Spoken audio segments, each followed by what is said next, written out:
Once again स्वागत है आपका अपने यूट्यूब चैनल विशाल आर्ट स्टडी में। तो आज की इस क्लास में हम प्रेजेंट इंडेफिनिट टेंस को पढ़ने वाले हैं। तो आइए वीडियो को स्टार्ट करते हैं। तो आज की इस क्लास में हम प्रेजेंट इंडेफिनिट टेंस को बिल्कुल बेसिक से समझेंगे। प्रेजेंट इंडेफिनिट जो टेंस होता है हमारा, इसको समझने के लिए हमें इसकी पहचान और इसके रूल्स को पता होना बहुत ही ज़्यादा ज़रूरी रहता है। तो यहाँ पे हम सबसे पहले इसकी पहचान के बारे में पढ़ेंगे प्रेजेंट इंडेफिनिट टेंस की। जिन हिंदी वाक्यों की क्रिया के अंत में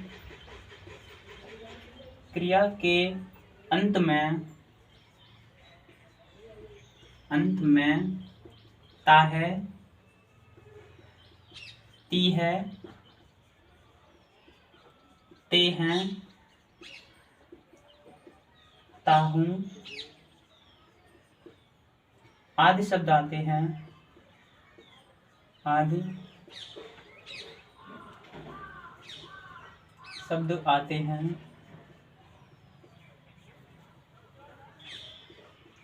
उन वाक्यों को हम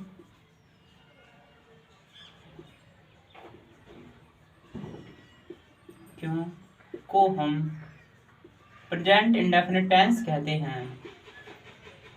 प्रेजेंट इंडेफिनिट टेंस कहते हैं।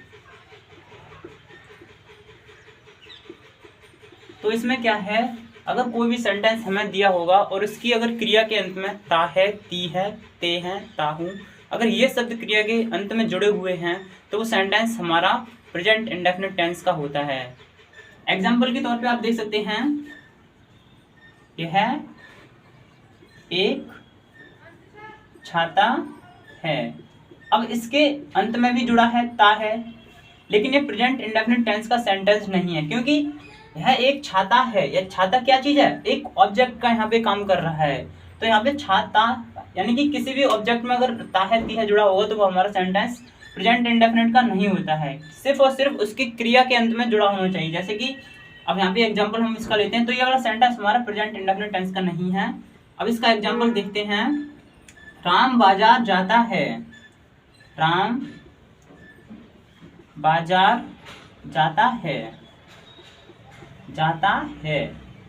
अब इसमें सब्जेक्ट कौन है, राम, क्रिया कौन है, जाना, और बाजार क्या है, ऑब्जेक्ट। अब मैंने बताया ऊपर, क्रिया के अंत में ता है, ती है जुड़ा होना चाहिए। तो यहाँ पे क्रिया क्या चीज है, जाना, तो क्रिया के अंत में क्या जुड़ा है, ता है। तो यहाँ पे ता है, ती है आ गया। तो अगर इसमें से कोई भी एक शब्द आता है तो वो सेंटेंस हमारा प्रेजेंट इंडेफिनिट टेंस का होता है। इस बात को आप विशेष कर ध्यान में रखिएगा कि अगर किसी भी सेंटेंस के अंत में, उसकी क्रिया के अंत में, किसमें, क्रिया के अंत में ता है, ती है जुड़ा है, तो सेंटेंस हमारा प्रेजेंट इंडेफिनिट टेंस का होता है।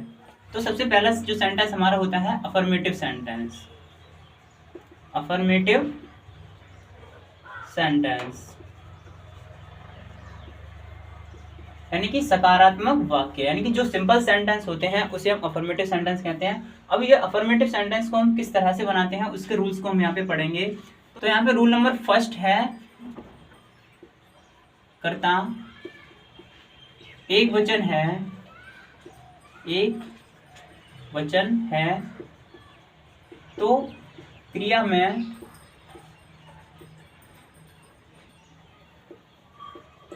एस या ईएस जोड़ते हैं।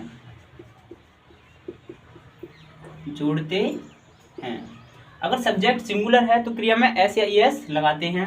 उसके बाद यदि कर्ता, दूसरा रूल है, बहुवचन है तो क्रिया में एस या ईएस नहीं जोड़ते हैं।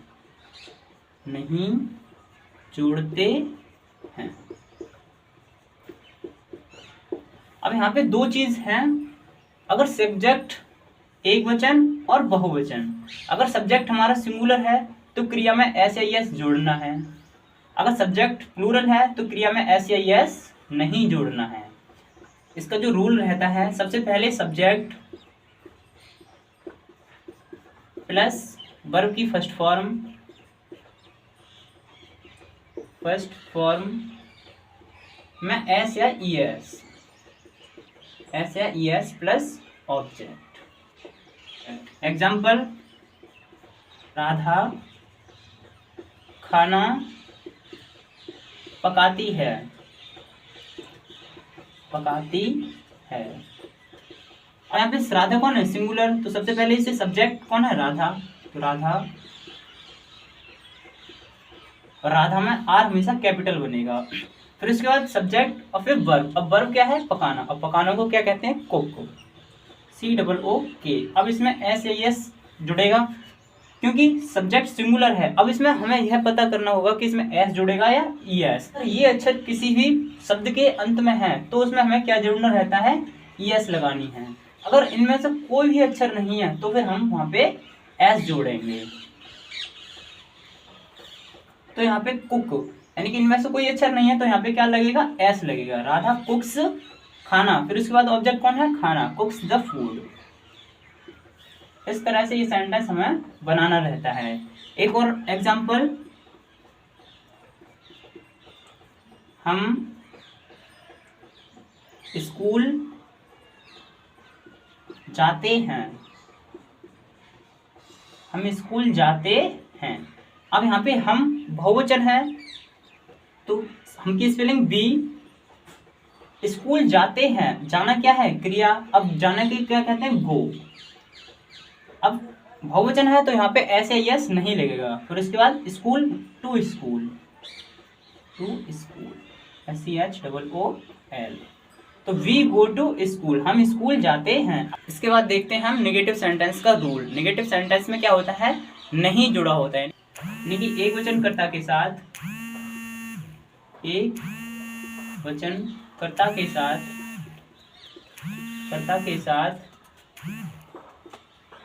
डज नॉट का प्रयोग करते हैं।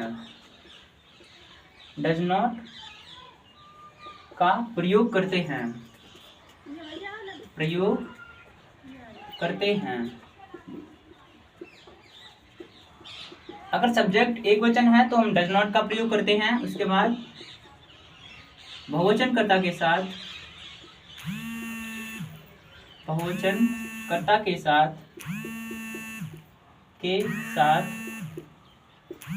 डू नॉट का प्रयोग करते हैं।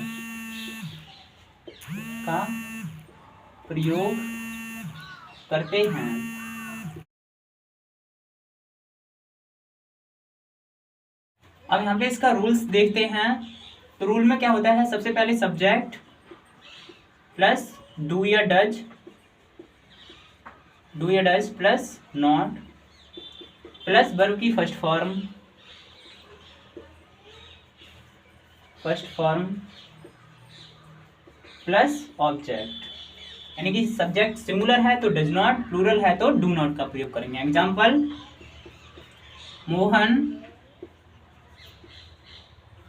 गाना नहीं गाता है।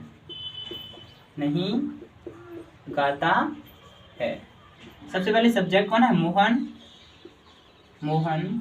फिर मोहन एक वचन है क्योंकि ये नाम है किसी का, तो मोहन के साथ क्या आएगा? डू नॉट, डज नॉट में क्या आएगा? डज नॉट, क्योंकि मोहन सिंगुलर सब्जेक्ट है। मोहन डज नॉट गाना नहीं गाता है, यानी कि गाता क्या है? सिंग। क्रिया कौन है? सिंग, और क्रिया की फर्स्ट फॉर्म आएगी सिंग। ऑब्जेक्ट कौन है? गाता, सिंग द सॉन्ग।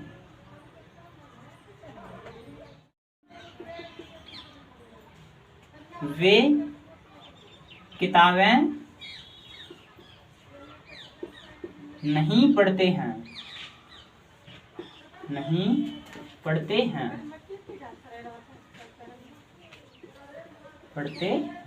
फिर यहाँ पे वे की स्पेलिंग दे होती है।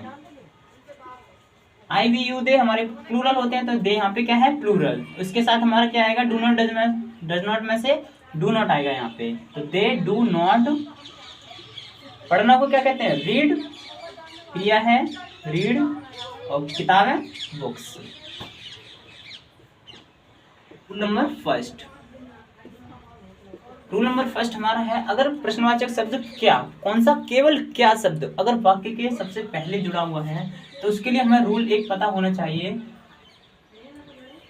यदि क्या शब्द वाक्य में सबसे पहले दिया हुआ हो, सबसे पहले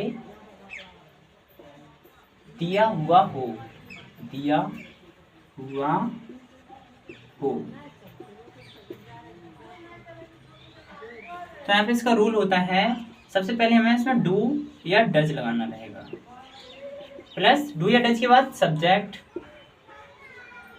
प्लस अगर इसमें भी निगेटिव होता है, इंटरोगेटिव निगेटिव, अगर निगेटिव होगा तो सब्जेक्ट के बाद हमें यहाँ पे नॉट लिखना है, तो नॉट कब आएगा, सब्जेक्ट के बाद, प्लस वर्ब की फर्स्ट फॉर्म प्लस ऑब्जेक्ट,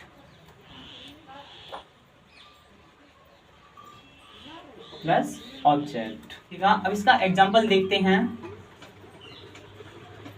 क्या तुम नहाते हो, नहाते हो, और वाक्य के अंत में क्या है, प्रश्नवाचक चिन्ह। क्या प्रश्नवाचक शब्द है और यह वाक्य में सबसे पहले है, तो यहाँ पे इसकी स्पेलिंग हमें डू या डज लगानी है। अब डू लगाएं या डज लगाएं, इसको हम देखते हैं सब्जेक्ट के अनुसार। अब सब्जेक्ट तुम बहुवचन है और इसकी स्पेलिंग क्या होती है, यू।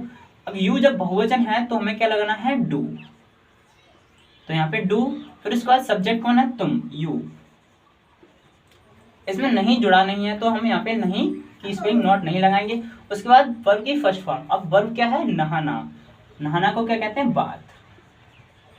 बस हो गया हमारा सेंटेंस, क्या तुम नहाते हो, डू यू बाथ। दूसरा सेंटेंस, क्या राम खाना नहीं खाता है, खाता है। क्या राम खाना नहीं खाता है, राम सब्जेक्ट एक वचन है तो यहाँ पे क्या आएगा, डज आएगा, तो डज राम।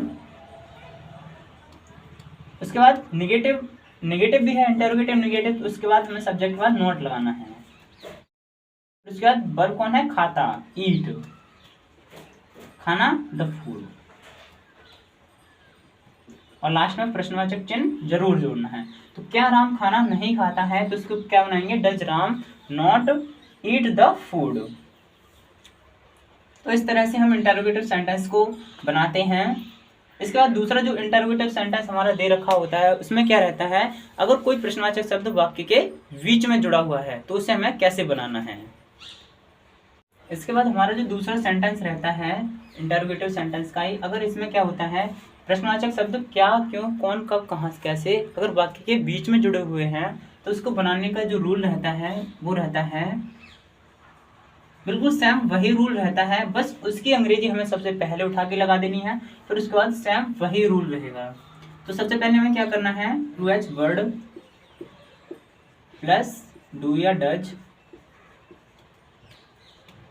डू या does plus subject plus not, यहीं पे नेगेटिव भी बता दे रहा हूँ, प्लस वर्ब की फर्स्ट फॉर्म प्लस ऑब्जेक्ट, और लास्ट में प्रश्नवाचक चिन्ह हमें जरूर जोड़ना है। और इसे एग्जाम्पल के द्वारा समझते हैं। शीला मंदिर क्यों नहीं जाती है, क्यों नहीं जाती है।